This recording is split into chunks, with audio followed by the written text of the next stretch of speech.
Hello, hello, hello guys. Hello, kamusta ang lahat? Ito na nga guys, lagi kong pinapakita sa inyo at lagi din ako dito. Kasi taga rito ako. Ito na nga guys, ang Antipolo syempre kilala sa kasoy, sa mga pasalubong yan suman. And guys, ito yon. Punta tayo sa mga pasalubong. Ayan o. Ayan guys, ayan sa gilid ito ng church, simbahan ng Antipolo. Ayan, Bon Voyage ang simbahan dito sa Antipolo. Ay guys, yung hindi pa nakakapunta dito sa Antipolo, talagang dinadayo ito, lalo na sa may pasalubong. Ayan, kilala ang Antipolo sa Suman at saka sa Kasoy. Ayan guys, ito, pasalubong lahat yan, mga pasalubong. Ang dami kung ano-ano pa. At guys, lagi kong pinapakita sa inyo dahil taga rito talaga ako. At saka guys, ayan, hanggang dulo yan. Malaki din ang pasalubong dito. Dati hindi ganito yan binago. Guys, sa mga dumadayo, pumupunta talaga sa dito bumibili. Dahil kahit naman sa highway, may mga tindang pasalubong din. Ayan. Guys, masarap ang kasoy dito. Oo, promise. At dito niya sa church. Ipapakita ko sa inyo. Yun ang harap ng church. Ay, guys, kaya walang ganong tao dahil weekdays ngayon. Ayan, o diba? Ang lawak. Ayan, bago ka pumasok, ito yung banda ang plaza. Ayun sa plaza naman na yun. Ayun yung mga saging, mga gulay, andun. Ayan, harap. Walang ganong tao ngayon. Pag Sunday, Saturday, madaming tao, guys. Ayan. Nakikita nyo.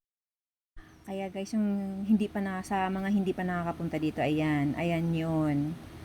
Yung church, Antipolo, Von Voyage. Yun. Ayan guys, malawak. Ayan. Pag Sunday, Saturday, puno yan. Mga nagmumotor, bike. Ayan, ayan papuntang plaza doon. Ayun mga Christmas tree. Ewan, hindi ko alam kung kailan i-open yan. Ayan yung harap ng simbahan ng lawak. O, diba guys? Ayan. Okay, guys. Yung, kung sino may yung gustong pumunta, ayan na yun. Yan ang pupuntahan nyo. At sa harap niyan, pag Sunday, Saturday, marami nagtitinda mga basta madami mga pagkain. Ayan. Ayan, yan, guys. Hindi ko mabasa. So, ngayon, guys, punta ako sa plaza dahil bibili ako ng saging, cucumber, kung ano pa, mga gulay. Madami doon. Marami kang pagpipilian. Friday, Saturday lang ang nagtitinda doon kasi sa plaza.